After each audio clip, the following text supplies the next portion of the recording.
Good morning, good afternoon, good evening. Welcome from wherever you are joining us. My name is Julie Rajan, and I'm on the faculty of the Department of Women's Gender and Sexuality Studies at Rutgers University in New Brunswick. I'm so pleased to welcome you all to today's panel entitled Missing and Murdered Indigenous Women and Girls. This is the final panel in the series entitled Feminicide in Focus, which is this year's theme of the Global 16 Days campaign against gender-based violence. You may know that the campaign was initiated in 1991 by the Center for Women's Global Leadership. And this is an international, at Rutgers University, to foster an international feminist movement led by civil society.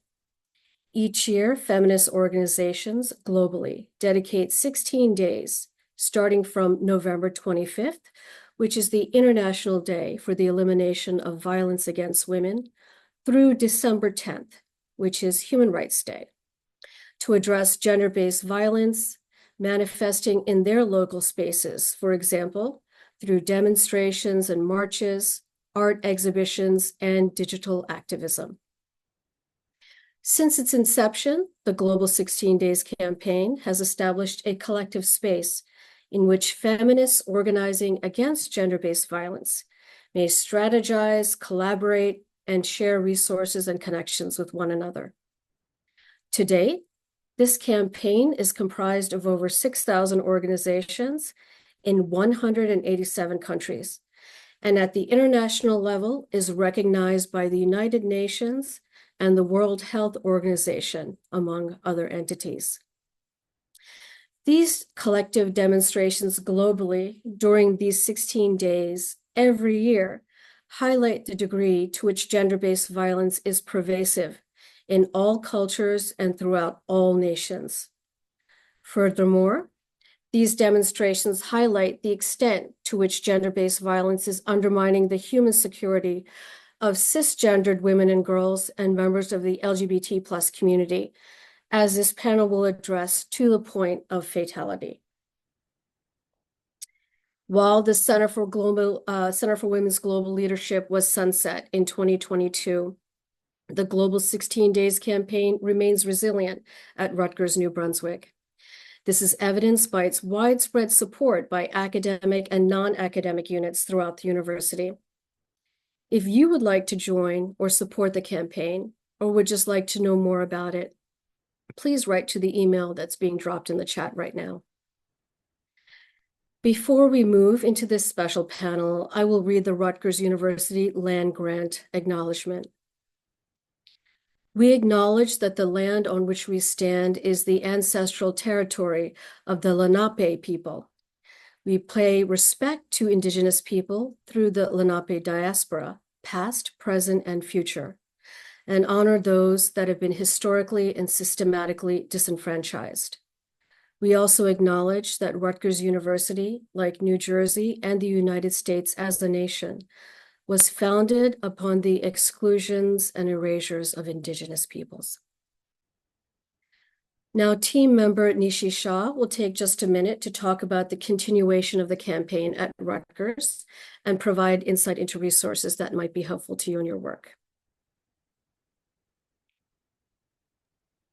Thank you, Julie, and welcome, everyone. Thank you for joining us today from all over the world. My name is Nishi Shah, and currently I am the program coordinator at the Rutgers Institute for Women's Leadership, where I run different programs and events focused on media and feminism. Prior to this role, I coordinated the Global 16 Days campaign at the Center for Women's Leadership until the center was sunset in 2022. Although the center was sunset, here at Rutgers, under the leadership of Kayo Denda, head of Marjorie Summers Foster Center and librarian for Women's Gender and Sexuality Studies, in collaboration with archivists, the Rutgers libraries are committed to archiving CWGL's history and legacy, with particular focus on the 16 Days campaign. This is also an effort to reclaim the campaign, ensuring its roots and history are preserved. Over 70 boxes with CWGL's archival materials were sent to special collections and university archives, where they will be organized and preserved. With the ongoing archival research on 16 days, their libraries are also committed to building a comprehensive research guide dedicated to the campaign. I encourage you all to check out the library's page on this initiative. And as we continue to build this important and collaborative project, if there are any materials and resources related to the campaign that you might have, please share them with us. Before the center was sunset, the most recent global campaigns conducted by CWGL focused on ending femicide by not only amplifying awareness of what the issue is and how widespread and critical it is, but also by demanding that governments worldwide act urgently to hold perpetrators of all forms of femicide accountable, all while uniting movements and struggles across borders to build solidarity.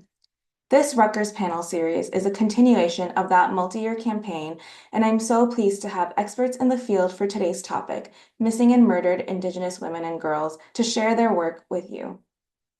I will now introduce Dr. Evelyn Autry, who will introduce the panel. Dr. Autry is an assistant professor in the Department of Women's, Gender, and Sexuality Studies at Rutgers University. Her research creates a conversation between various fields of knowledge, particularly Indigenous epistemologies and pedagogies, literature, cultural studies on decoloniality, and gender studies through the analysis of Indian women's identity formations. Her article, Singing Feminist Chique and Art Music from Las Rajaduras, was awarded the 2023 National Women's Studies Association Paper Award. She is currently working on her first book, titled Race, Gender, and Violence in the Narratives of the Andes, Archives of Coloniality and Resurgence, and writing a book chapter titled Maria Lugones, Otherwise Worlds, Decolonial Feminist Epistemologies and the Fractured Locus. Her research can be found in Feminist Formations, Meridian Journal, and the Journal of Latin American and Caribbean Studies, among others. Over to you, Evelyn. Good morning, everybody. Thank you, Nishi, for the nice introduction, and Julie and the organizers for creating space for this important and timely dialogue. My name is Evelyn Saavedra Autry, and I am an assistant professor at Women's, Gender, and Sexuality Studies at Rutgers University. It is a tremendous honor to introduce a panel, Missing and Murdered Indigenous Women and Girls. Indigenous peoples around the world face systematic discrimination rooted in racism, misogyny, and colonialism. Numerous indigenous communities were forcibly relocated after their lands were appropriated, their forests destroyed, their mountains mined, and their valleys flooded by dam construction. These conditions of systematic discrimination also lead to violence against Indigenous women. Violence against Indigenous women and girls is commonplace in context of armed conflicts, the militarization of their territories, the implementation of development and modernity and extraction projects, and when they defend their human rights. The cycle of violence marginalizes the most vulnerable women, mothers, girls forced into marriage, orphans, widows, LGBTQ plus community members, and women with disabilities. In my work, for example, I raise awareness of this systematic violence and feminicide faced by Quechua women in Peru. The Quechua people, who are my elders and grandmothers, consist of distinct indigenous societies from South America. I explore Quechua women's cultural representation, remapping their long history of objectification, survival, and resilience in Peruvian history. I construct a genealogy of gender-based violence that offers an in-depth examination of colonial mechanisms behind the objectification of Quechua women and sheds light on how they have challenged gender coloniality through history. Today's panel, which speaks to the current realities of Indigenous women and girls across the globe, including Peru, explores feminicide through the lens of missing and murdered Indigenous women and girls in Mexico, Canada, and the United States. In their home nations, Indigenous women and girls are disproportionately subject to an astonishing range of human rights violations in comparison to their men and boy counterparts, as well as to other communities of women and girls.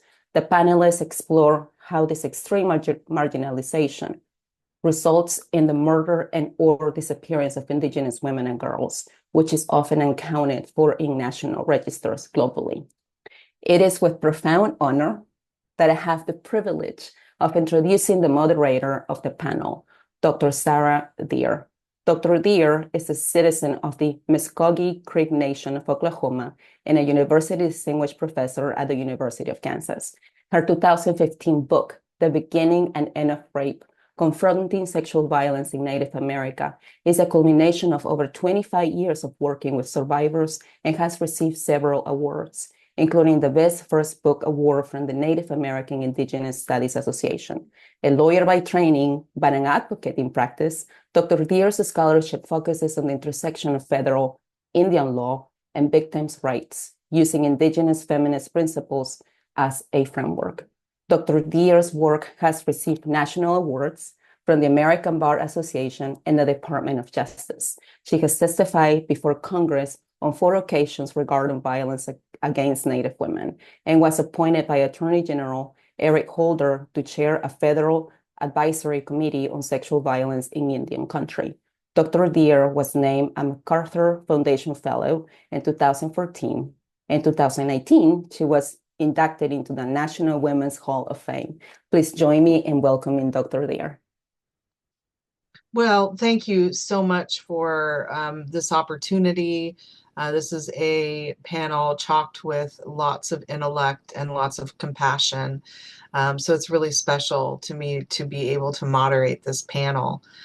Missing and Murdered Indigenous Women was a movement that I started to mark in Canada prior to it becoming a full-fledged movement in the United States. It's not to say that people weren't working on the issue, but it postdated the Canadian experience in a little bit of a later time period, more in the last 10 years. And so this is an issue very near and close to my heart. I study violent crime that occurs on Indian reservations in the United States. So I'm somewhat limited in my scope, which is probably having something to do with the fact that I have an American law degree, and therefore my training is really about looking at domestic issues. So I'm really glad we're going to have an international focus for today. I think that missing and murdered Indigenous women is just part and parcel of a colonial project. I think it's instrumental in terms of oppressing Native people. And I think there's been tremendous failures by the state, by either the United States or in another country, to try to minimize this problem. It's a hard problem to study because if someone's missing or they have been murdered, they are not going to be subject to, a potential research project. So it's a very, very hard topic to study.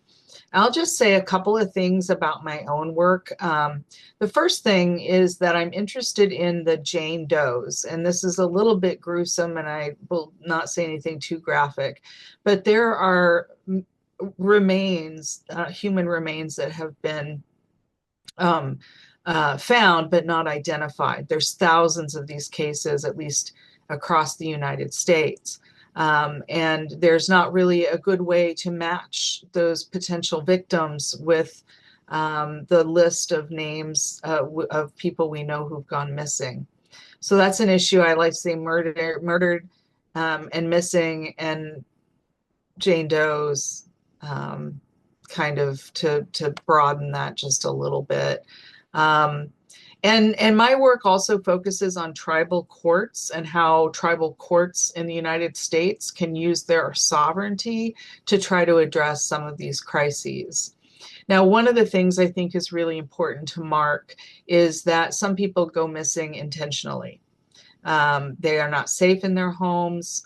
They are not safe in their community. And they may need to flee and go underground for their own safety. So when we think about the missing element, we have to be really thoughtful about what we mean by that. We don't want to put people in more danger. And it's a hard line to walk to figure out, do we publicize this missing individual, or is there a chance that we would expose them to further danger? So that's one of the challenges I see.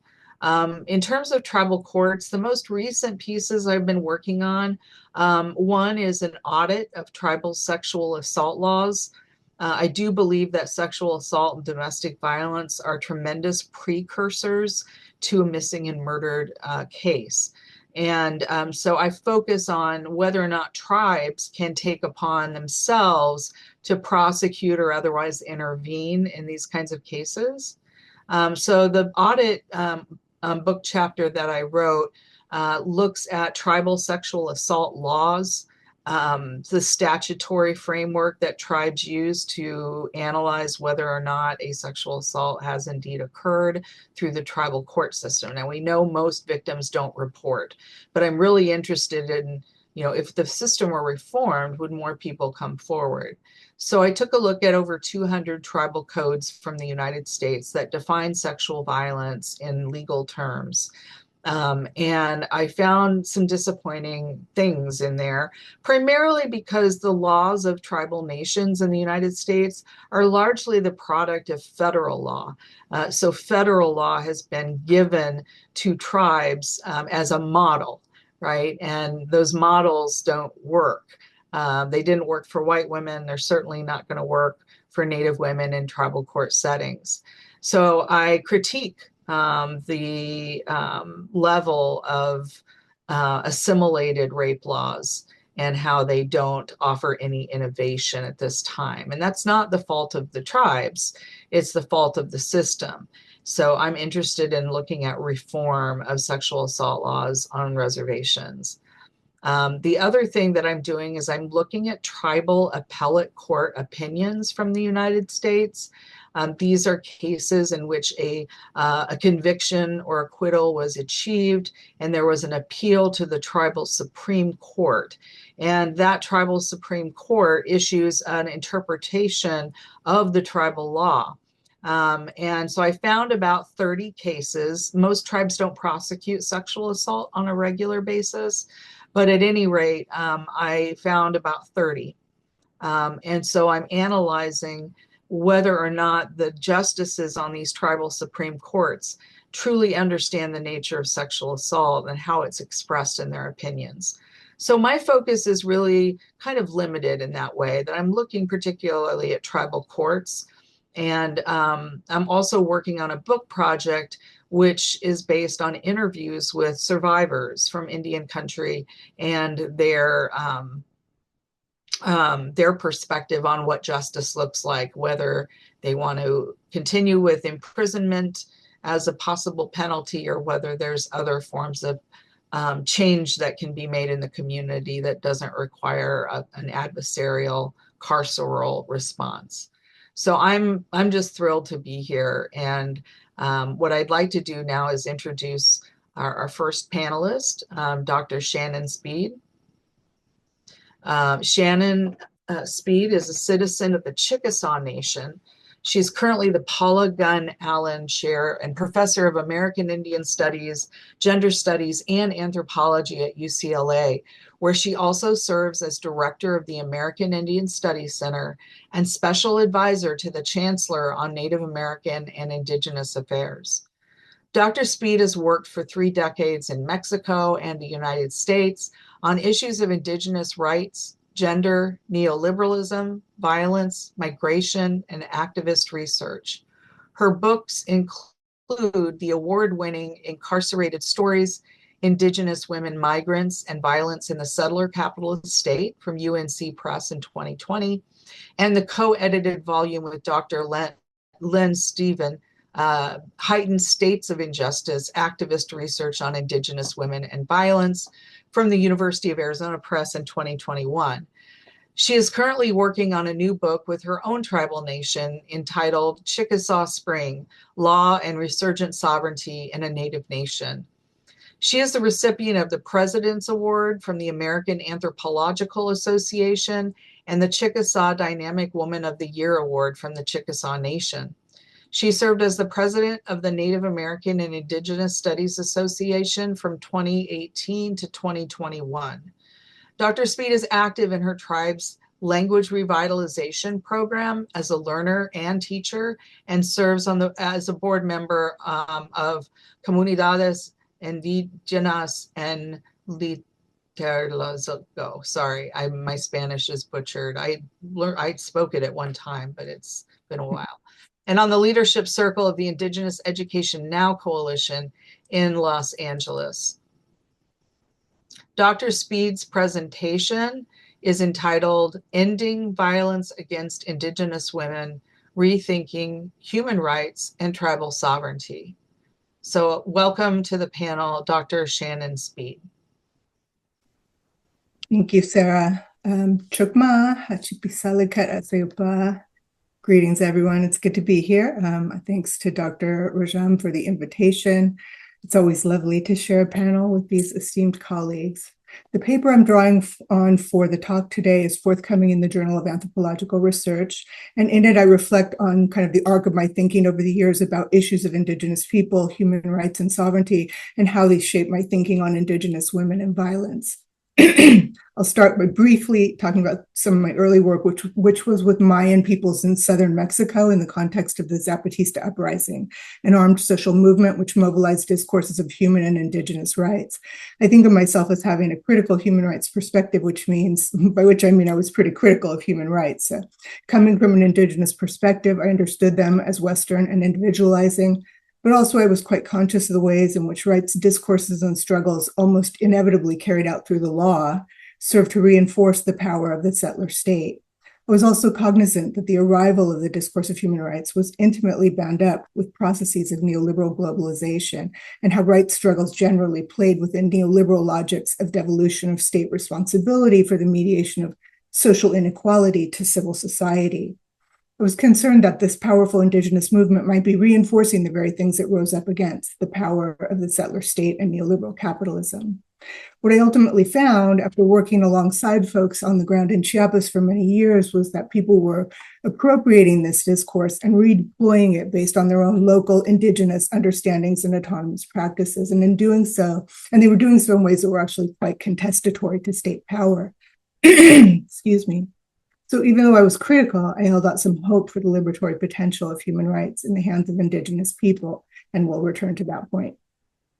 Around the time that the book came out, in the late 2000s, narco-violence and violence in general was escalating rapidly in Mexico and Central America, and debates around human and Indigenous rights were quickly fading from view as really quite obscene levels of violence and impunity became the norm.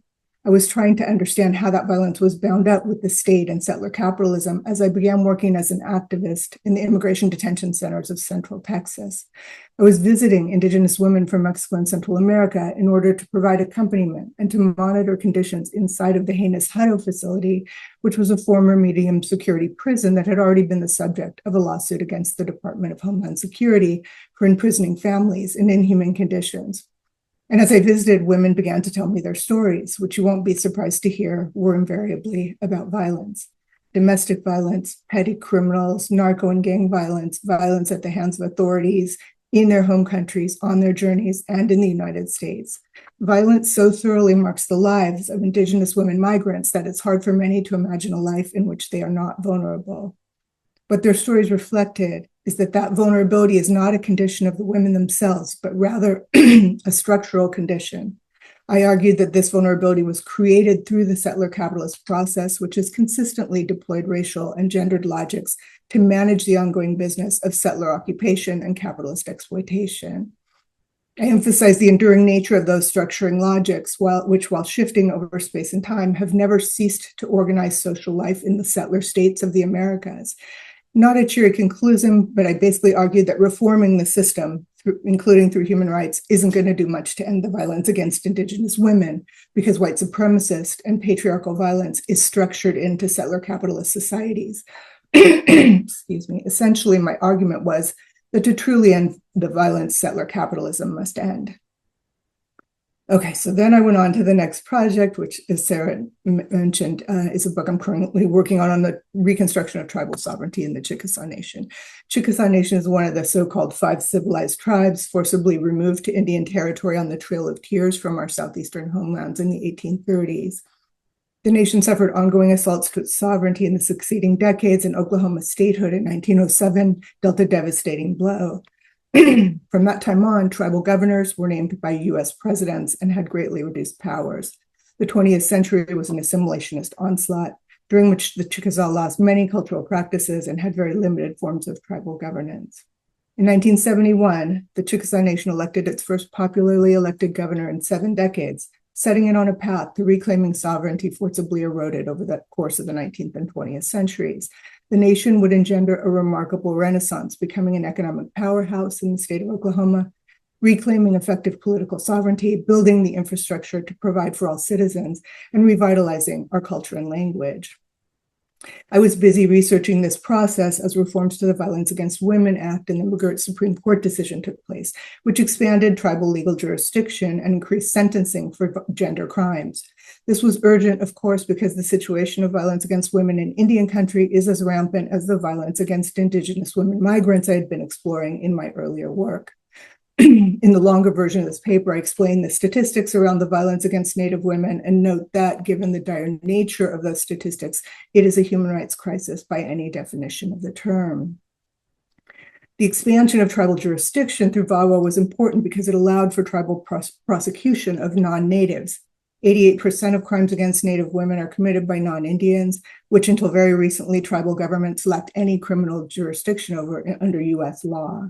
This was in spite of the fact that, according to the U.S. Census Bureau, 77% of the population residing on Indian lands and reservations is non-Indian. This is often referred to as the checkerboard of Indian country, Indians and non-Indians interspersed through jurisdictional areas, and many mixed and intermarried families. Most often, this has meant that jurisdiction for prosecution fell to federal agencies, which in nearly 70% of cases, by their own account, these agencies declined to investigate or prosecute. Lack of accountability, regularly cited as the primary cause of feminicide throughout the hemisphere, was at one point near total in many areas of Indian country, creating what many observers have termed open season on Indian women. The 2013 and 2022 VAWA reauthorizations expanded tribal courts' ability to prosecute non-Indians for specific gender violence crimes. In 2020, a major Supreme Court decision, McGirt v. Oklahoma, ruled that the reservations of the 5 tribes, a large chunk of central and eastern Oklahoma, had never been disestablished by Oklahoma statehood.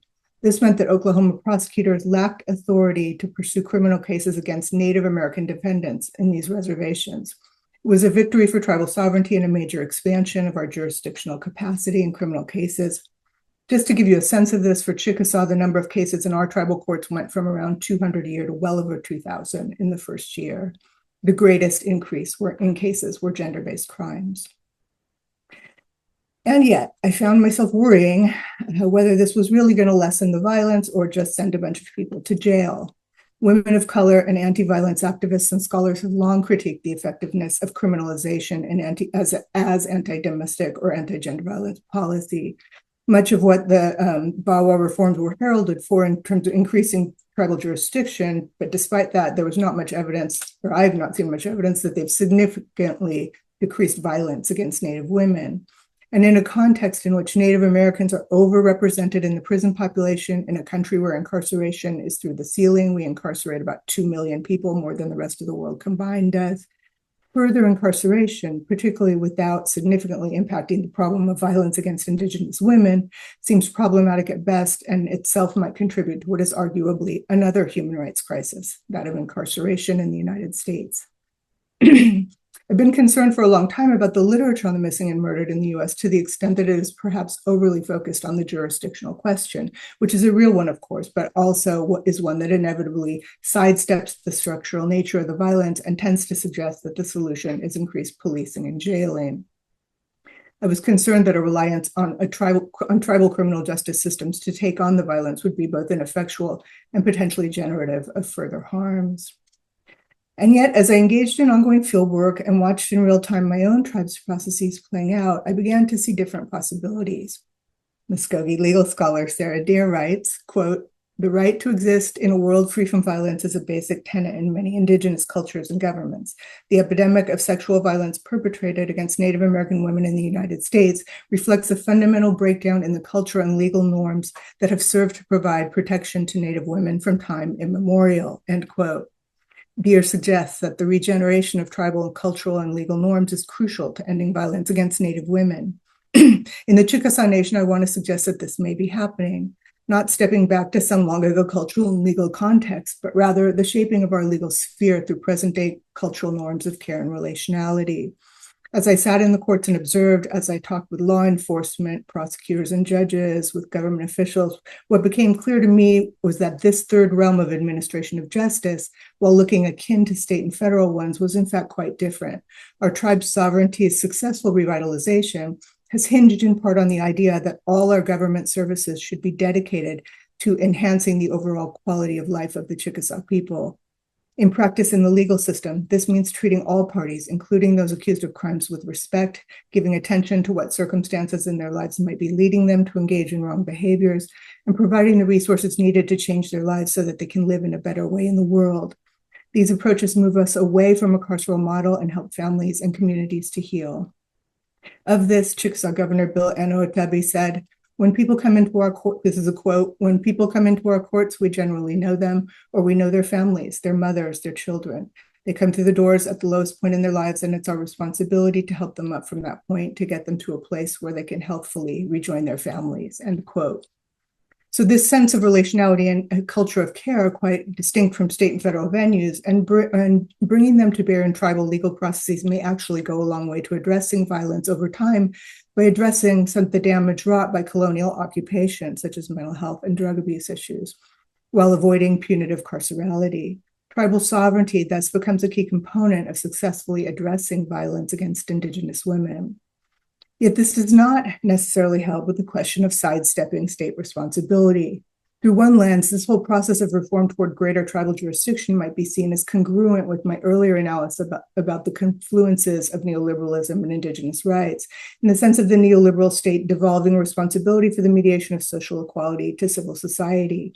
The period of tribal self-determination began in the 1960s in tandem with the rise of neoliberalism, and might this represent a handing off of state-generated problems to tribes to manage.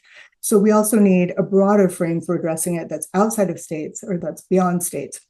Re-enter the human rights framework.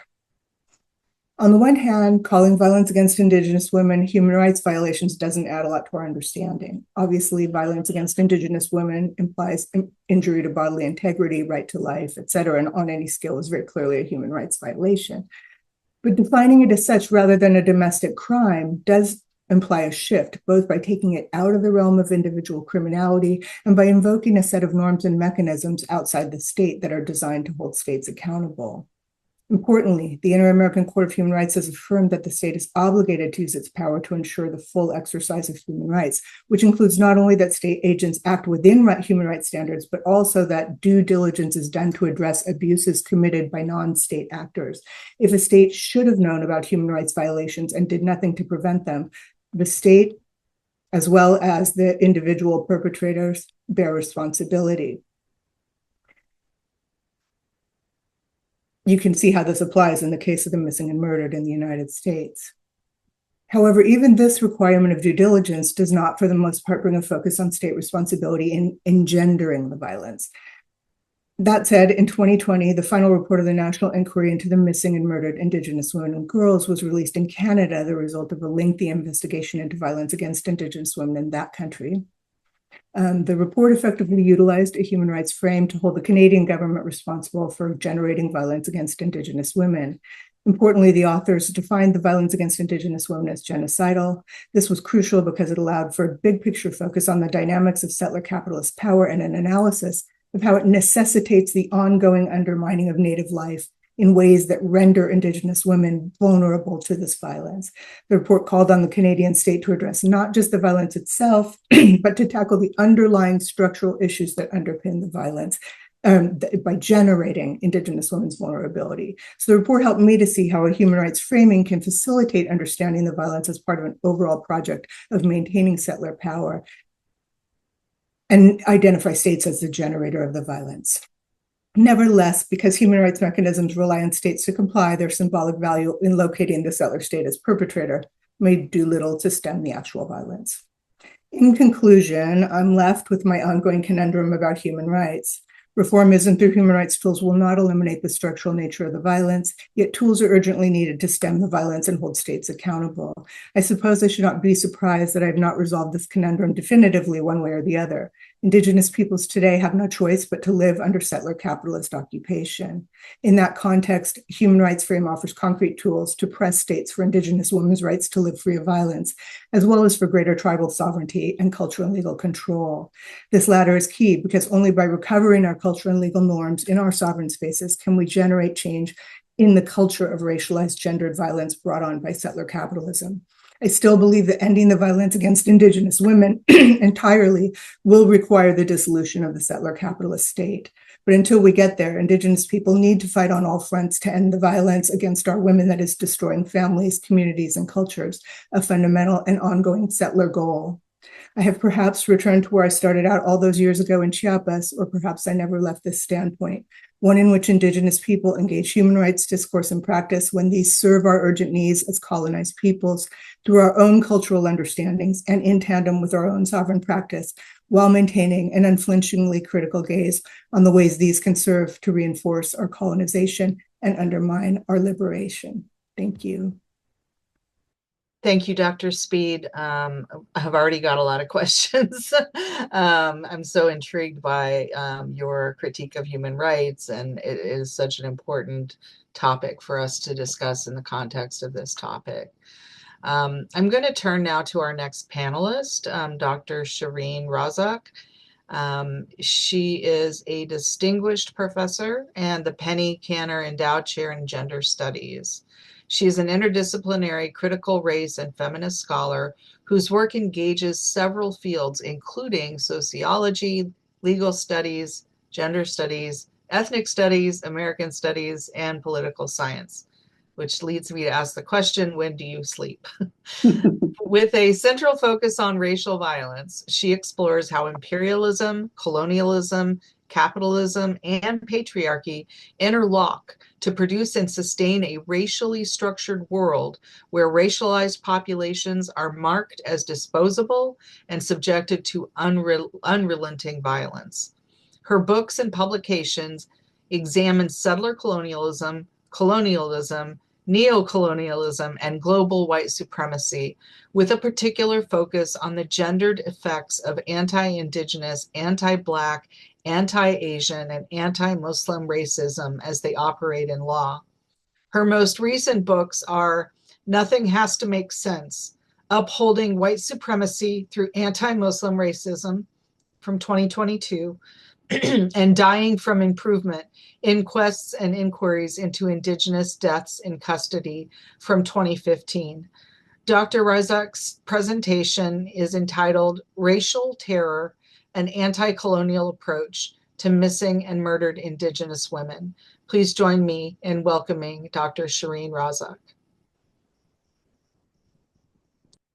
Hi, everybody. Good morning, and thank you very much for this invitation to speak. It's always fantastic to be on a panel with dear friends and very highly esteemed scholars.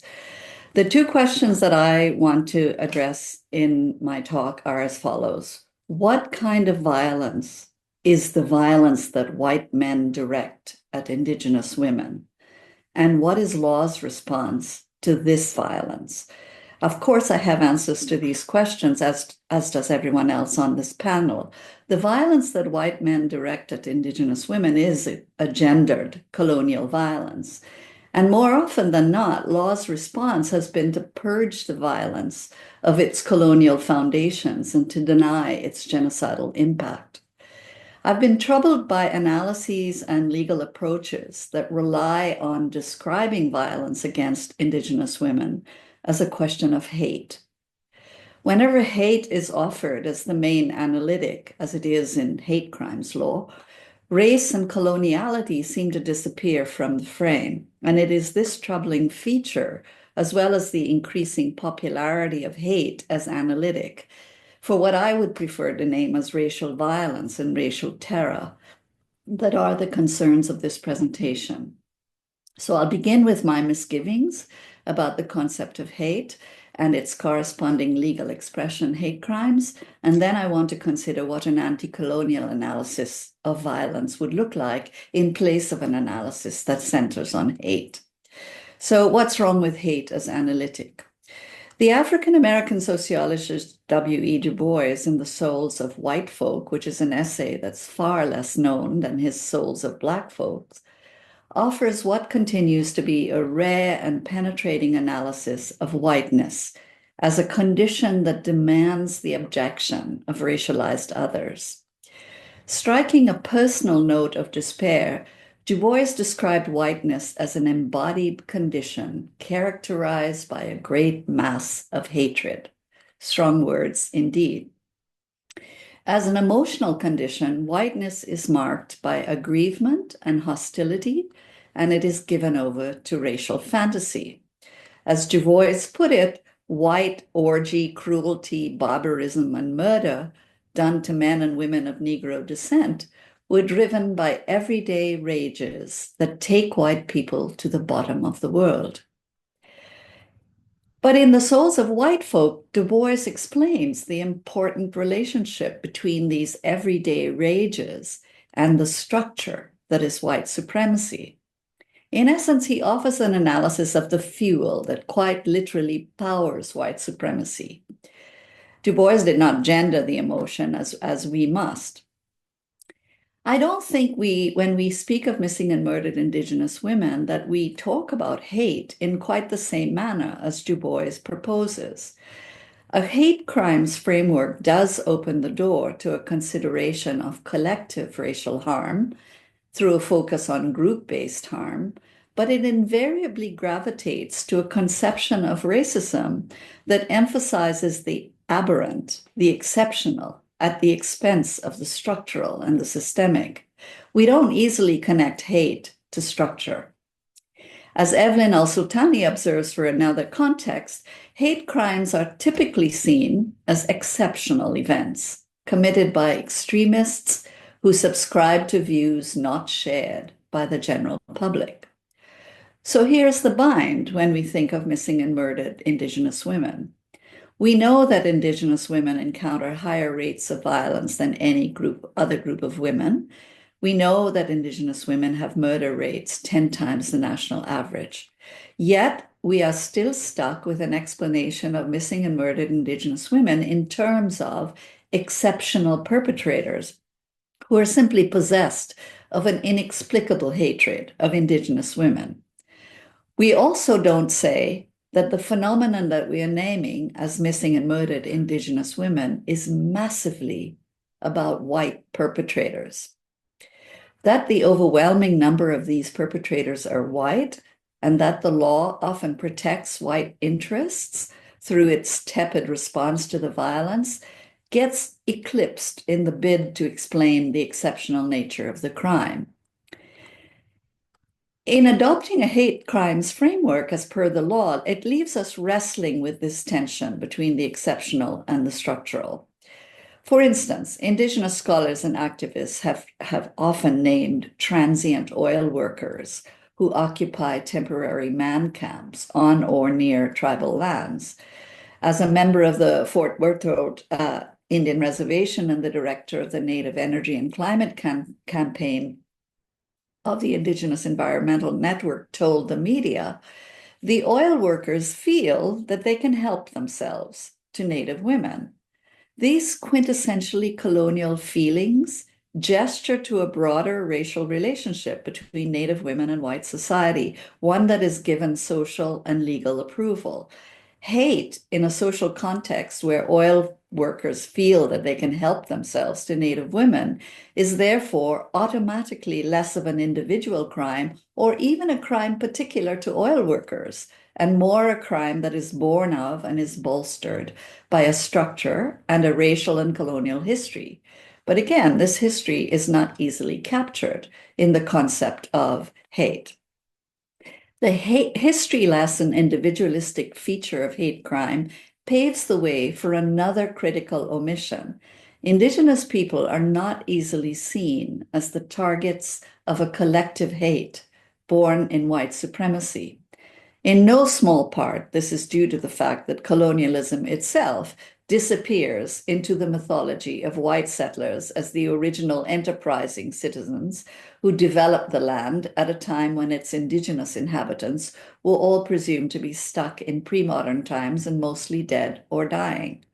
This kind of settler origin story has no room in it for massacres, forcible confinement to reservations, legally authorized dispossession and displacement, and significantly, it has no room in it for the afterlives of foundational violence. If there are no violent colonizers and no system premised on this violence, then there cannot be any targets of racial violence, except insofar as a few extremists manage to prevail. Whether in man camps built on indigenous land or in reservation border towns and cities, indigenous women go missing and are murdered by white men in sufficient numbers that we must consider the violence as endemic to a white settler society. How then do we do this in law? This is the question that's really haunting a book I'm writing about the unimaginable fury that white men direct at indigenous women. My scholarship on missing and murdered indigenous women actually began with a case I often speak about, the murder of Helen Betty Osborne. This was the first time that a Canadian inquiry devoted considerable attention to the murder of an indigenous woman. And I keep going back to this brutal killing because such killings continue to happen and because the inquiry offered a very rare anti-colonial analysis, all without using the concepts and words that I wanted them to use. And so I want to think about that analysis. Like Du Bois, who identified a very specific emotion powering white supremacy, the two judges of the Aboriginal Justice Inquiry sought to identify the collective source of the emotion driving Osborne's killers, as well as the emotions driving the townspeople, the police, the legal practitioners. Describing the unimaginable fury of the white killers, the commissioners concluded that Helen Betty Osborne was killed because she was Aboriginal. The link between the violence, race, and coloniality are captured under that remarkable word, because. I have seldom seen this analytical connection made in law. Here's the gist of their analysis. Betty Osborne was a 19-year-old Cree schoolgirl from the Norway House Indian Reserve who was brutally abducted and murdered near the town of Depah, Manitoba, where she attended school in November 1971. 4 white men were involved in her murder, and it was not until 1987, 16 years later, that one of them was convicted for it. Many white people in the town appeared to have known who murdered Osborne and kept quiet. The conclusion reached by the two commissioners, Justices Hamilton and Sinclair, Murray Sinclair, who recently passed away, their conclusion was that Betty Osborne would be alive today had she not been an Aboriginal woman. They get bogged down in concepts like bias and prejudice, but throughout their report, they remain really clear-eyed about the collective white terror that the white town directed towards Indigenous peoples. Very critically, in their report, the two commissioners begin with a map which links Betty Osborne's reserve to the town of Depah and which describes the history of how the town came to be.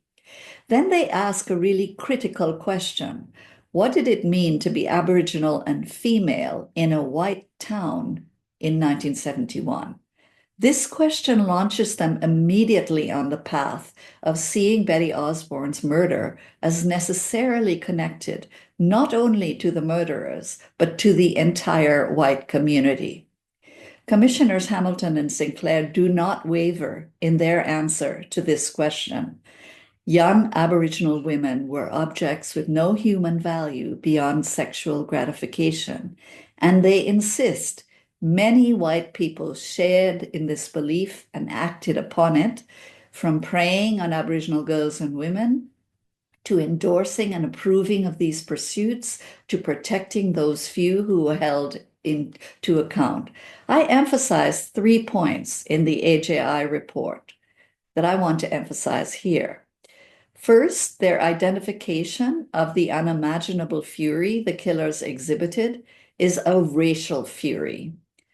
Second, their analysis of the white town as entirely complicitous in this murder. And third, their grasp of what I would call racial terror and racial infrastructure, the policing and the justice system of the settler town.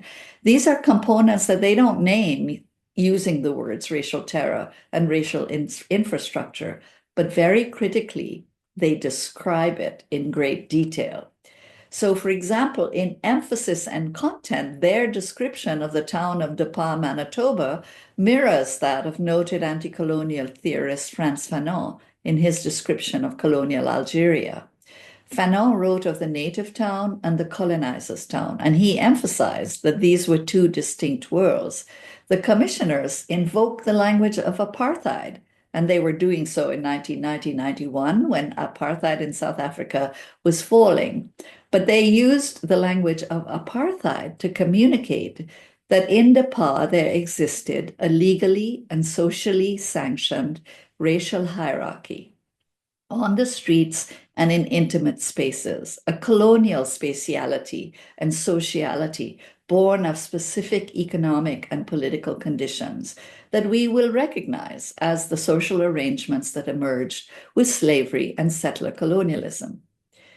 What does racial terror consist of? When American Indigenous communities launch Facebook pages to warn residents of the dangers of white men and to get alerts on their phones of vans who cruise elementary schools where Native kids attend, white men communicate and enforce through violence that the land belongs to them and that they are its rightful inhabitants. Gendered racial terror is how you do settler colonialism. So in emphasizing the white settler collective, I believe that the commissioners were being very clear that the violence that is visited on Indigenous women has everything to do with the coloniality of the situation. What I fear is that if we stay too long in liberal concepts like hate, we will not be able to incorporate into our analysis settler colonialism, racial terror, and the aggression of white settlers. Law just might be the worst place to pursue the colonial, and perhaps the same thing might be said of scholarship. But the choice for us is one between complicity with the system and working to abolish it. It will be impossible to decolonize unless we begin to name and analyze the nature, function, and extent of white men's violence against Indigenous women.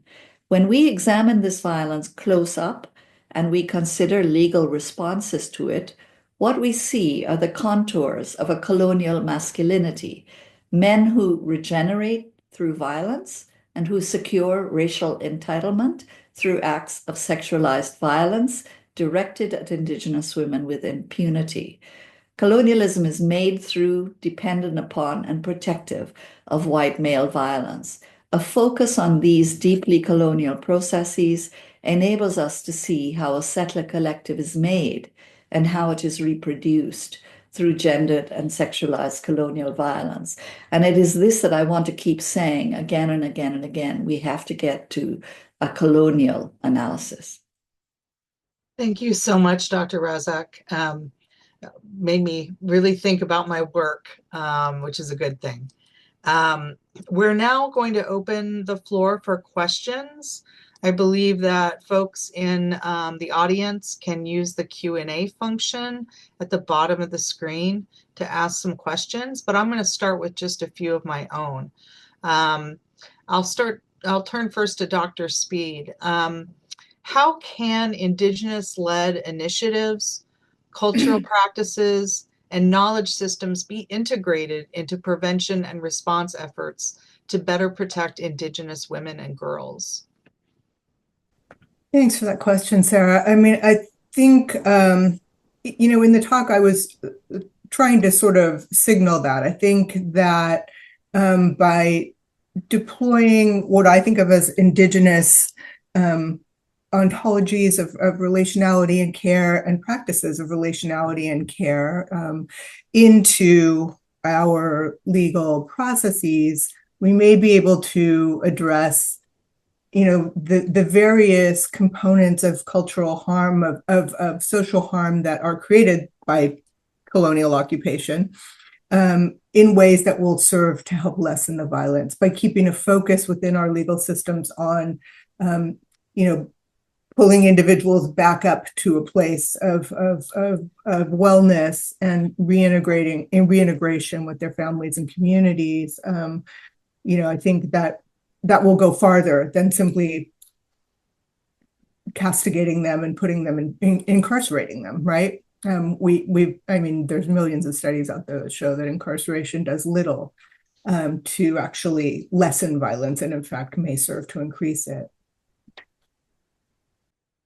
Thank you very much. Dr. Razack, how can the media responsibly cover stories related to missing and murdered Indigenous women and girls to avoid perpetuating stereotypes or further victimization?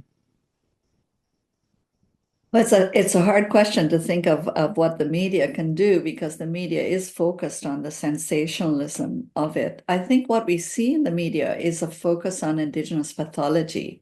So you see a focus on what led the missing and murdered Indigenous woman to be murdered. That becomes the focus of it. And you can't easily put into that story, for example, Indigenous women who end up on the downtown east side of Vancouver and who end up engaging in sex work. You can't easily put into that story what is actually happening on the ground is an extensive violence that white men are visiting on these Indigenous women.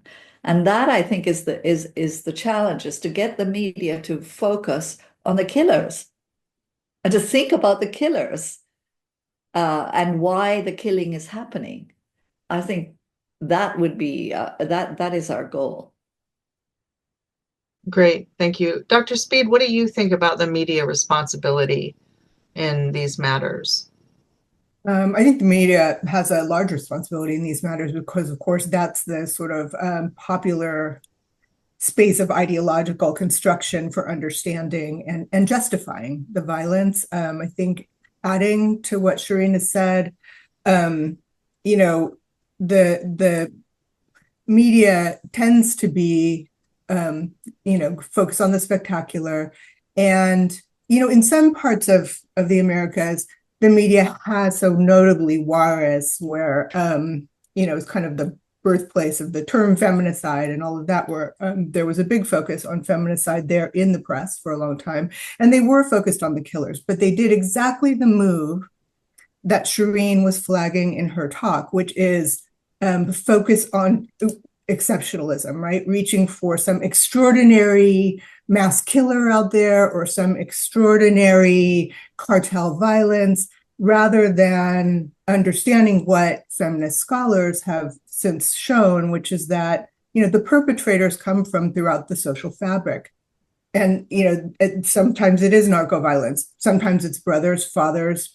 Sometimes it's street crime. Sometimes it's gangs. It's everyone is killing women, and particularly Indigenous women. And, that shift in focus away from the exceptional and to what's the real story here, which is the normality of it, right? Precisely what Sherene said. This is how settler colonialism is enacted and reinforced, is through this violence. And so focusing on the routine nature of that rather than the spectacular nature of it, the exceptional nature of it, would be the most responsible way to approach it from my perspective, but I doubt that's going to happen. Great. Thank you for your insight there. Another question for Dr. Razack is, really, I want to talk a little bit about activism and art. and the combination thereof. What role do Indigenous artists and activists play in reclaiming narratives and countering stereotypes about MMIW? And how does their work, the artists and activists, how does their work challenge those mainstream media portrayals that we've been talking about? You know, one of the important things to say about Indigenous art and activism is that that's not the art that we see. So it's interesting that on Missing and Murdered Indigenous Women, the kind of art that we saw in Canada, for example, was white women telling the story through art. And it was definitely a white story that was told.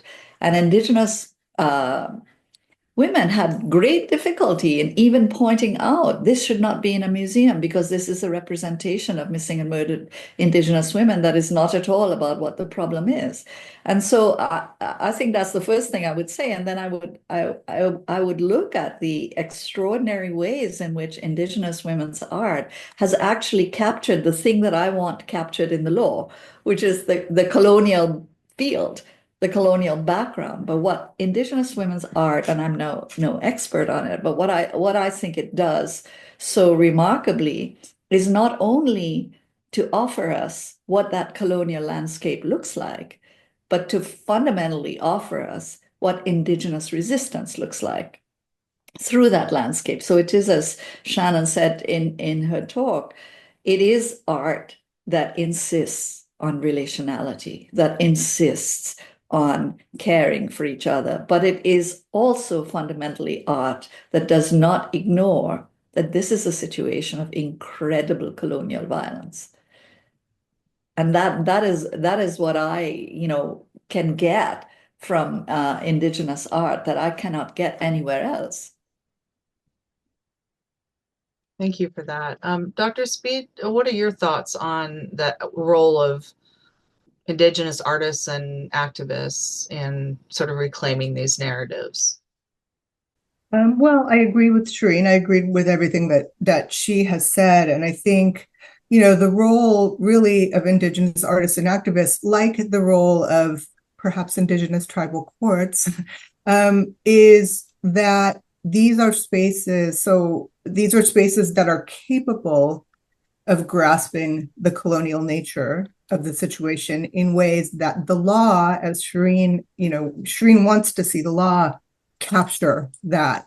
But, my argument would be that the law will always be inherently incapable of capturing that because the law is created precisely to reinforce the colonial structure. It's like contrary to the nature of the law of the settler colonial state, to be able to encompass that or to represent it or to reflect it in its administration of justice, right? So, but art, on the other hand, art and activism can. And so, and from an Indigenous perspective, and perhaps Native courts as well can, because they come from an Indigenous perspective. And so are kind of inherently already encompass that coloniality. Yeah. Oh, thank you for that. We have a few questions from the audience. So I'm going to start with the first one. And Dr. Speed, if you want to start us off with this discussion of how does the justice system contribute to the oppression of Indigenous women? Well, in every way. Yes. How does it not might be a better question, right? I mean, I think that, as I've just said, from my perspective, the law exists to uphold the power of the settler state, which is by definition oppressive to Indigenous women, right? So there's that very, kind of the macro structural picture there. But then let's look at the information that Sherene has just shared, how very specifically in individual cases, the court can only deploy a white perspective in trying to deal with something in a specific case of a very violent murder of an Indigenous woman. And so, it's like an entire range of ways in which the law serves as a fundamental linchpin of the structure that oppresses Indigenous women, which is settler capitalism. Thank you for that. I'm going to move to another audience question. Sherene, if you want to take this one, how does the intersection of being queer and Indigenous impact vulnerability to violence within a colonial framework? And how does this influence interact with law enforcement and social services? Well, it's a hard one in the sense that when you're working out who are the targets of violence most often, you would say that Indigenous women are targeted most often. You would say queer Indigenous peoples are targeted most often, and you'd be able to make that argument across the board. But I think what is difficult here is how these categories kind of overdetermine each other, so that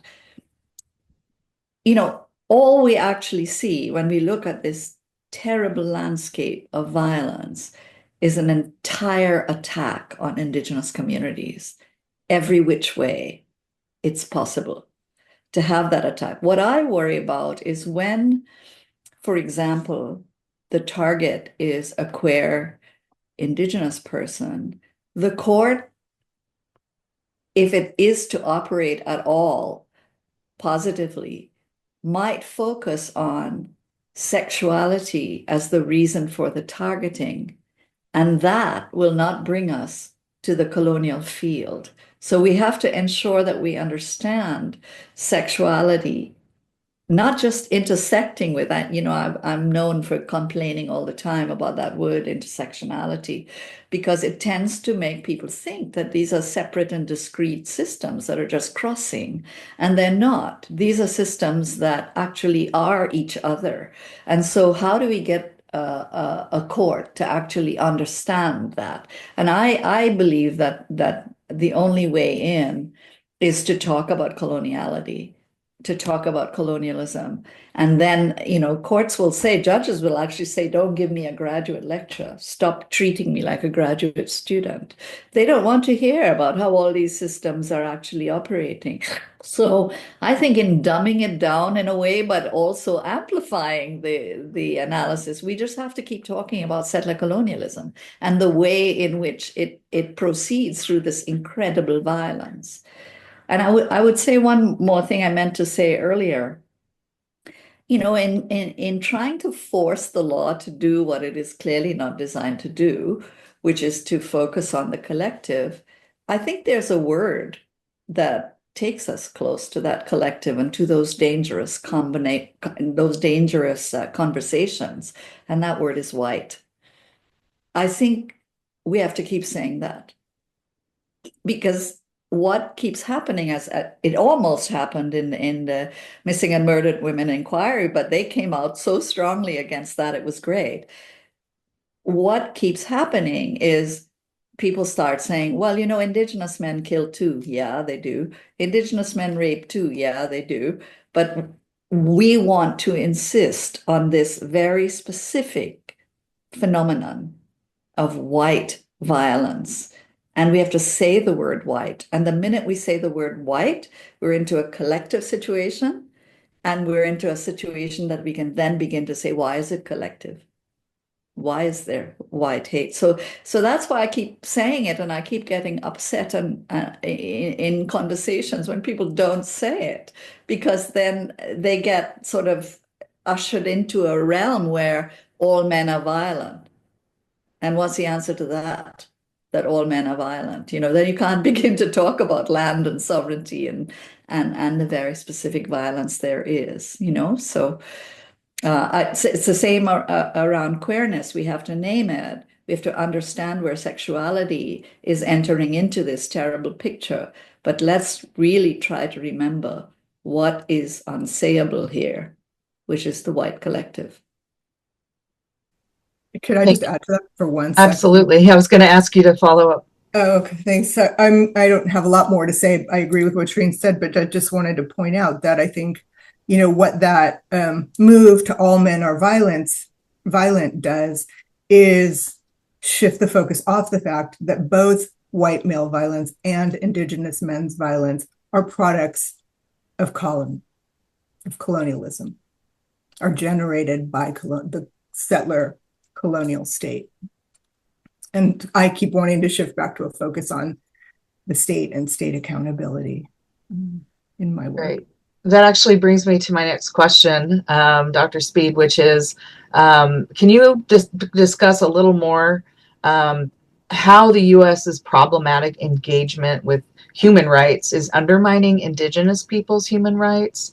And then there's a follow-up question. Are Indigenous communities using the human rights framework to challenge the U.S. marginalization of them? Great questions. Thanks for that. And I actually have significant discussion of that in the longer paper that the talk was based on. So the United States, obviously their stance on human rights is problematic in the sense that it's exceptionalist. The United States sees human rights violations elsewhere in the world, but fails to recognize human rights violations at home or to acknowledge the United States as a human rights violator. We recently held the Inter-American Commission on Human Rights hearings at UCLA, and even though the U.S. sent their UN ambassador to the meetings, absolutely no acknowledgement of problematic human rights situations of any kind in this country. It was really quite extraordinary, the level of ability to deflect responsibility for human rights violations. And the human rights framework, it's complicated in multiple ways for Indigenous communities. I mean, obviously, the U.S. refusing to acknowledge itself as a violator denies the human rights violations that take place of Indigenous communities. But for Indigenous communities to call on the U.S. to recognize its human rights violations, it throws us back into that framework that's problematic in multiple ways, as I've said. So this is like literally the conundrum I've grappled with throughout my years of activism and scholarship. Indigenous people in Latin America engage with human rights frameworks a lot to challenge the state. But in the United States, I think that exceptionalism has made it not look as attractive or as practical as an option to Indigenous people as it does to people perhaps elsewhere. And in the United States, because I think of the situation of federal Indian law and tribal sovereignty, which is quite different than in Latin America, I think people tend to see solutions in like sovereignty-based solutions in kind of tribal government-to-government relations and those kinds of things as better options, where in Latin America, Indigenous people don't have those options, right? They don't have sovereignty in relation to the state. So it's a lot of complicated stuff. That said, certainly Indigenous peoples in the United States have engaged at the UN, been part of the working group on Indigenous peoples in those, international contexts. And so, but that's been more around, my sense is that's been more around advocacy for Indigenous rights broadly, like writ large, rather than specific battles on the ground that are happening in their communities and things that they're trying to change, particularly. There hasn't been a ton of advocacy around the human rights frame on the issue of the missing and murdered. Mm-hmm. Thank you for that. Dr. Razack, do you want to speak to the problematic engagement with human rights? This is something that Shannon and I share. I feel this preoccupation with the way in which liberal notions of rights actually operate to deny the coloniality of the situation. And this is, from Shannon's perspective, human rights can do that merely by its focus on the individual, and it becomes very difficult to call the state to account. And I similarly focus on feminist frames that we use in the courtroom or that appear in the court. So to give you an example, an Indigenous woman is murdered, and she's murdered in the context of sex work. We push and push and push the court. The first time they get it wrong, they let the murderer go free. The second time, though, they get all feminist and very liberal, and they start saying, oh, in this courtroom, we will not call any Indigenous woman a prostitute. We will not speak of prostitution, and we will frame it instead in the frame of sex work. And guess what happened? That frame put the Indigenous woman in a framework where she is merely, and I want to say merely because that's not a good place to be in law, a sex worker. The court does end up convicting the murderer, but it convicts the murderer because he was a bad John. That is to say, it recognizes that in this arrangement of contract, which we push for as feminists to think about this as sex work, he was a bad John. And what goes entirely missing from the scenario is the coloniality of this situation, where you have a white trucker regularly coming into town, hiring an Indigenous woman for an incredibly small sum of money, like $20. And what is her position? That she is in that vulnerability. As Shannon has said, this vulnerability is structural. And am I crazy to want the court to start there instead of starting with the contract between the John and the sex worker? Well, see, that's the challenge that I'm up against, because I feel that we might gain a thing or two when we rely on those liberal frames, but the price of it is that the coloniality goes right out the window. And that, I think, is the problem with human rights as well, which is never an argument to not use these approaches. It's just to understand that there's something intrinsic to this analytic that makes it impossible to talk about racial terror and racial violence. And I think us as activists and as scholars, really that's our challenge, is how do we bring this in the picture and make sure it's not canceled out? Thank you for that. Dr. Speed, I have a question from the audience about missing immigrant women and undocumented immigrants. So how do you address challenges of missing immigrant women in the US whose voices are buried because they're undocumented? Wish I had an answer for that question. In the work that I did for a decade or so with Indigenous women migrants, it wasn't only on their journeys that the violence happened. A lot of violence happened to these women in the U.S. And one woman in particular, who I've written about in a number of different pieces, who was incredibly vulnerable, young, had been through tremendous trauma. Was what, in fact, an immigration judge was sympathetic to her case precisely because it was so strong, and actually released her on bond in Austin, Texas. And I was visiting her at an immigrant home, where halfway house kind of place where she was staying. And then she vanished, and we believe she was picked up by human traffickers.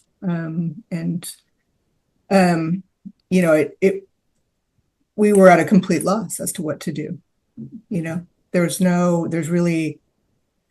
This is part of the vulnerability of Indigenous migrant women, right? They can disappear anywhere along the way. And it's like the understanding is somehow that, it's their fault for having left their home community, or for having migrated, or for having, rendered themselves vulnerable, right? It was what Sherene's saying about, the kind of approach of looking at how these women ended up getting murdered, how they got themselves murdered, right?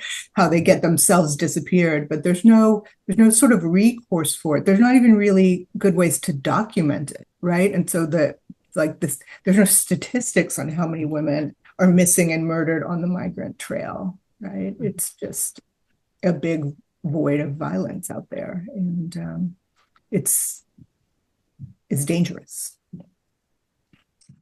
Thank you. Dr. Razack, do you want to respond as well? To the question of the undocumented folks? Well, I just actually continue to understand it the way that Shannon has always emphasized in her work. We have to just see the points of vulnerability and where they're produced. And this is what we see with the undocumented. And I think this is what we see, for example, with missing and murdered women in downtown Vancouver or downtown Winnipeg or any of these places, is we see women who are not easily tracked. And Sarah, you mentioned, people who might go missing initially because they are fleeing violence in their home communities, and they end up in a situation of increased vulnerability. I think that is really the challenge for us, is where all these vulnerabilities meet in one incredible explosion, I too feel, it's really clear in every case of missing and murdered Indigenous women. It's really clear that there's a confluence of factors operating here. And yet, activists find themselves in Juarez, for example, trying to say, "Oh, it's respectable women who are disappearing, not sex workers." Or, we try to move to these strategies of kind of making the women into something that we will agree to save. Like, what is this? Right. I think this is the problem with not naming the confluence of factors. Because if you name, for example, that someone fled their home community because there was terrible violence against women in that community, what is the court and society going to focus on? The terrible violence in that community, and not, in fact, the situation that that woman encountered when she got to the city. So it's a bind for us as activists, but we definitely can't sell them out by making the vulnerability single axis, so a single thing. That's not going to get us anywhere. Thank you. I'm going to direct the next question to you, Dr. Razack, and that is the question about indigeneity. And the question is, does the Indigenous community include tribal peoples in South Asia and other countries, often categorized in South Asia in ways that Indigenous people are categorized elsewhere? I understand the term Indigenous to refer to the people whose land it is, the people whose lands were stolen, the people who were dispossessed. And that would include the Indigenous peoples of India, those groups that are especially targeted because their land and resources are stolen and desired. And these are the groups that are evicted from citizenship, evicted from the ranks of the human. And so I would not have a different analysis for the Indigenous peoples of India than I would for Indigenous peoples under settler colonialism. But where I think this often goes, and maybe this is where the question goes, is because I speak as often as I can about white men's violence, and people always say, well, what about other men? And in India, for example, it doesn't make sense to speak of white men's violence, but I think of white and colonizer and, elite ruling group in the same category. And I think that's what we have to think about. So I wouldn't use the word white for India, but I would definitely use something like the dominant group. I would definitely, seek to identify elites. And you find as you do that it's exactly the same relationship. You have elites, people of the dominant group, dominant class, against a group that has been identified as disposable. Not just Indigenous women and this lower caste women, etc. So you find the same relationship. Now, where the white thing gets into trouble, I don't want to give up that this is racial. I don't want to give up that this is simply about class. I don't want to give that up. I want to keep the racial in there because I feel it offers us some insight into how people get categorized as a disposable group and how they are in fact disposed of. And so that's I always run into trouble with this, okay, with my dear friends who are specialists in South Asia and other areas, because they think that a settler colonial analysis that we're pushing does not apply to them, because they have different things. And yes, they're right on very specific points. But where I want to keep insisting, look, guys, this is about race, racial power, and that is simply because the targeted group is viewed as subhumanity. Thank you. Dr. Speed, there's a follow-up question. Can you comment on why the U.S. does not recognize Indigenous migrant women as Indigenous? Are there any laws that prohibit this distinction or this recognition of indigeneity? That's a good question. I was just thinking, as Sherene was talking about, in response to the India question, about a proposal that I once submitted to a well-known foundation, along with a group of colleagues, that was about Indigenous women in violence, and it was included various cases all from the Americas, but various cases and women migrants, because that's who I was working with.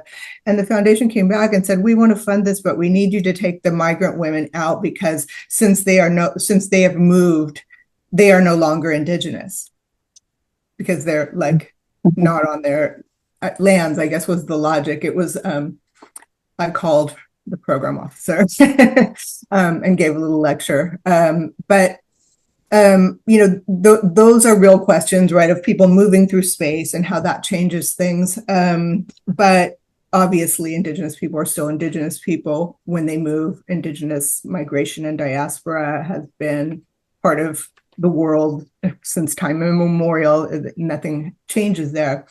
I think that the United States is changing.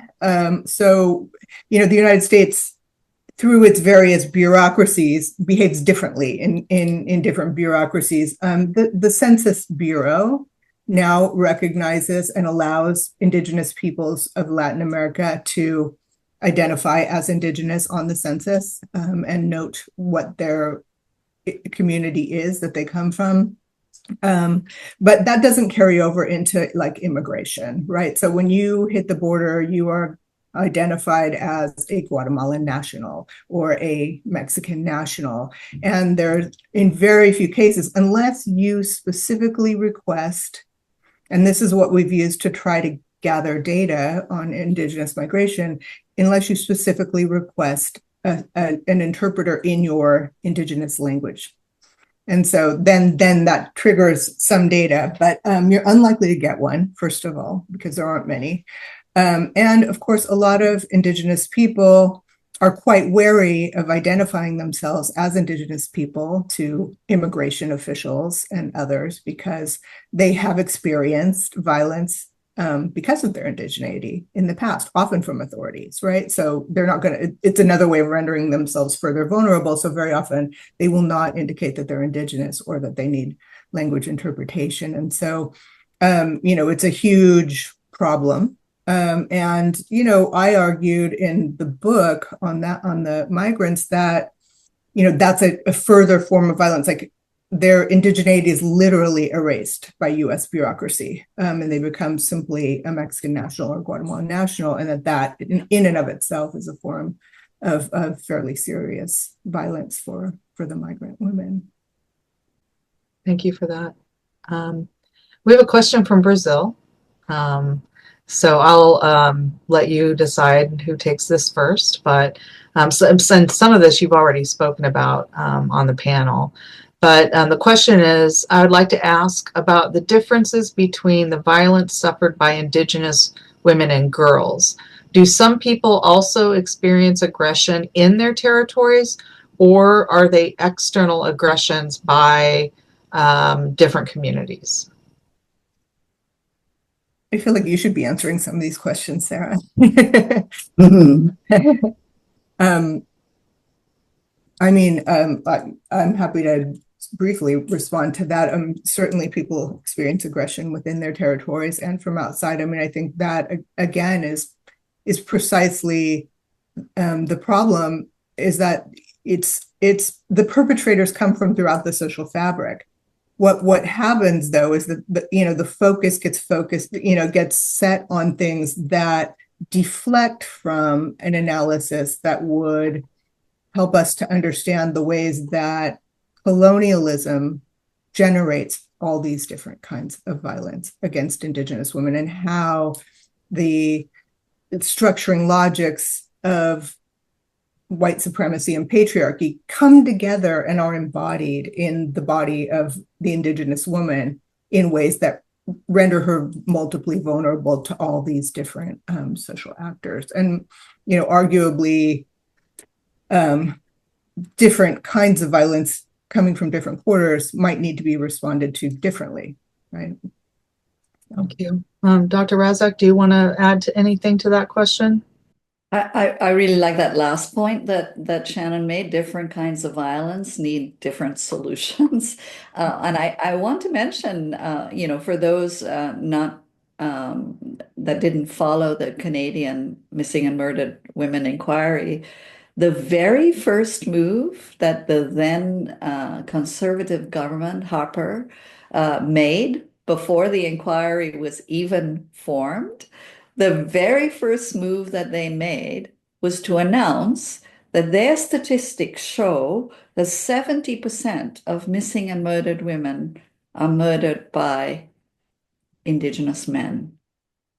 70%. And they trotted out that little statistic in advance so that this would be an inquiry into missing and murdered women that would be an inquiry into Indigenous men.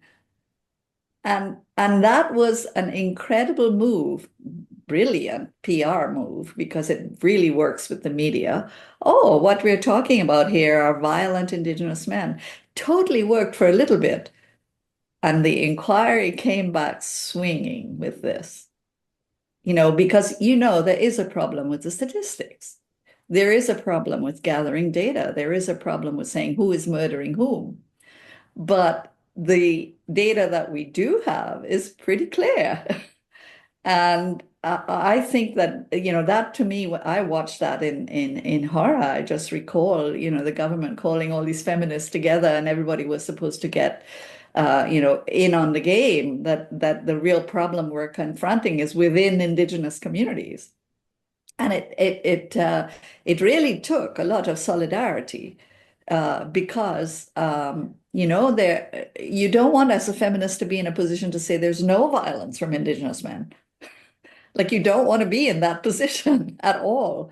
And Right. that is the position that they actually slam you into. And thinking about this particular problem that occurred in Canada, it has been interesting for me to come to the United States and then to think, and this is Sarah's bailiwick for sure, to think about this jurisdiction problem and the way in which conversations get siloed so that we can have a conversation about something if it's on tribal land, but not about it if it's not on tribal land. And we don't have that issue, that particular issue in Canada. And so what I'm interested in, and Sarah, your work is very helpful in this regard. What I'm interested in is the impact of this kind of jurisdictional landscape on feminist thinking and on feminist strategies. What we call things, what we name them as, what analysis we use, and why it is that, if I want to insist endlessly that we use white terror, racial terror, etc., what am I going to run into in this landscape? I would love to have that conversation, and in terms, I could say to you, Sarah, what would you have said to the Canadian activists struggling with this horrible situation of 70% of it comes from Indigenous men? Yeah. How would you have responded to that in the US? Yeah. I wish I had the perfect answer to that. But there is a question related to this that I can help elucidate some of this. And the question is, if there were true tribal authority, and I assume this means sovereignty, would patriarchy be a force and be addressed in these cases? So in my experience, and speaking of the statistics, the non-native perpetrator statistics have been instrumental in getting legal reform at the national level. Now, whether or not that reform is effective is a different question, but it certainly has been a political talking point. And in fact, when some of that data came out, there was a lot of strategizing. How do we use this data? How do we share this data with lawmakers? Those kinds of things. In terms of Native perpetrators, I'm thinking now about the book project I'm currently working on, which we directly ask Native survivors, what is justice to you in the aftermath of assault? What does that word mean? And what does it look like for you?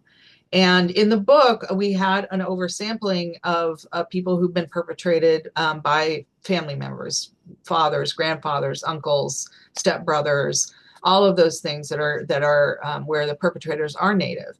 And I think we need to call that out, but we have to do that carefully because we don't want to, again, spread propaganda that Native people are really just hurting themselves. When it's much more complicated than that. What I have found is that, well, first of all, when we ask the question generally, what is justice? It was everything from like just a simple acknowledgement from the perpetrator that they did this, all the way to the other end of carceralism and even some saying the death penalty. And so my job is try to rein in this whole chain of different perspectives and initiatives.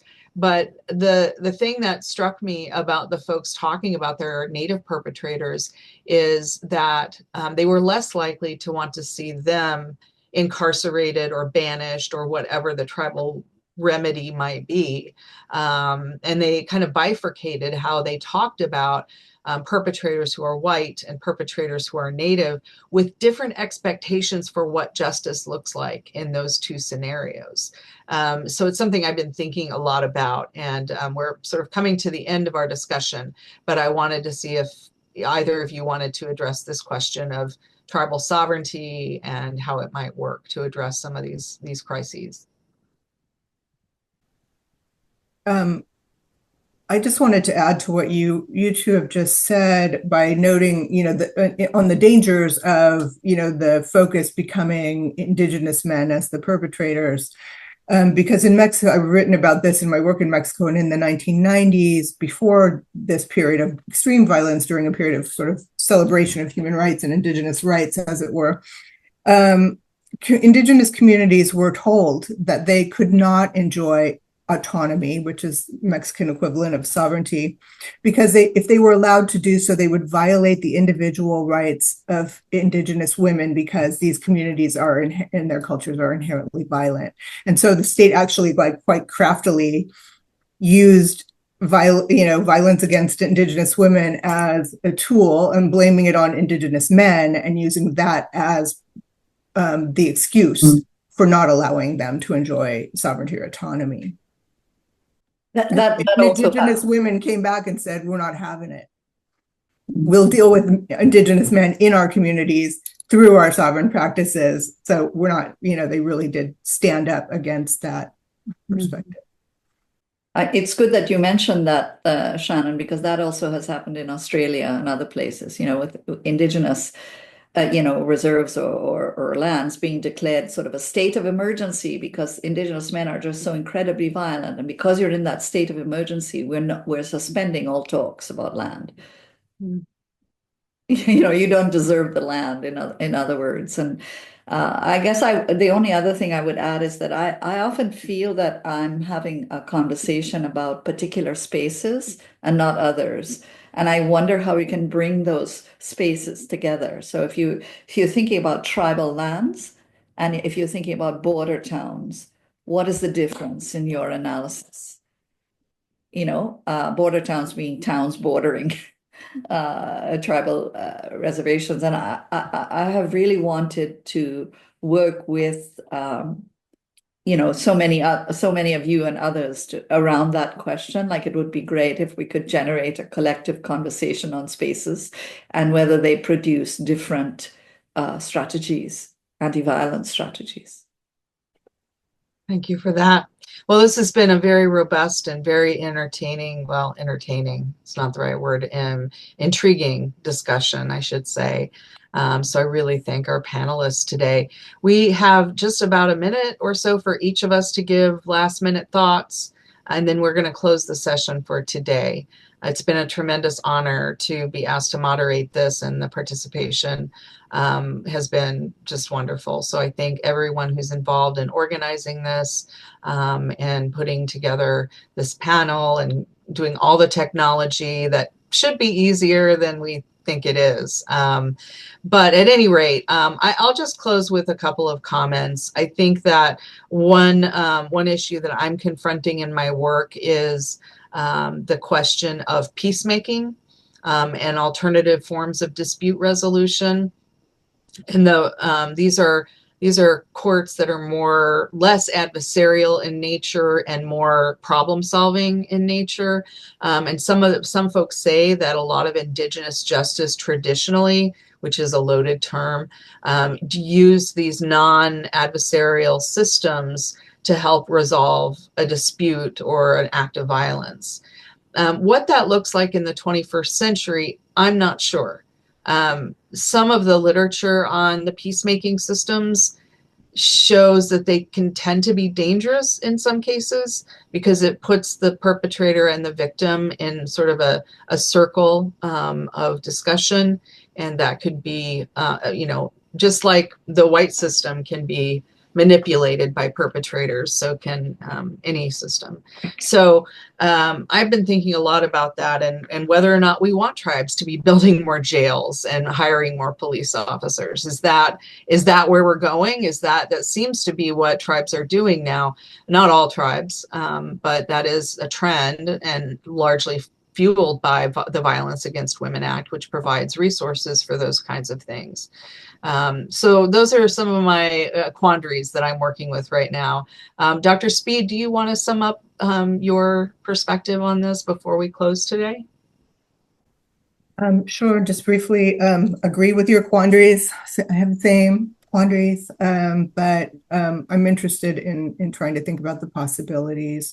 I think there are better possibilities for Native people, at least in Native courts, than there will be in state and federal courts.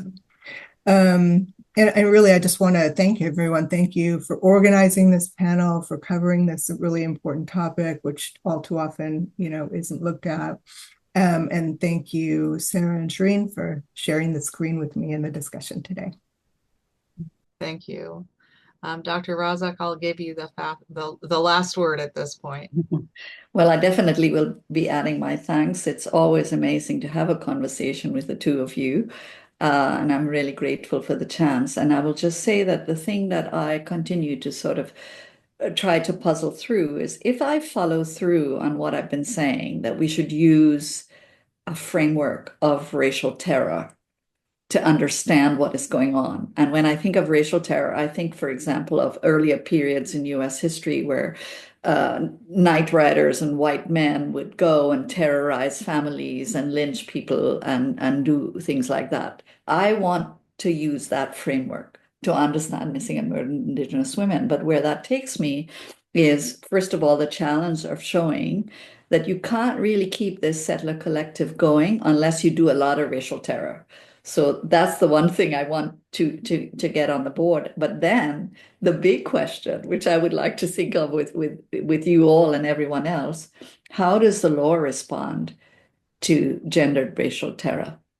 What might be some of the approaches to that?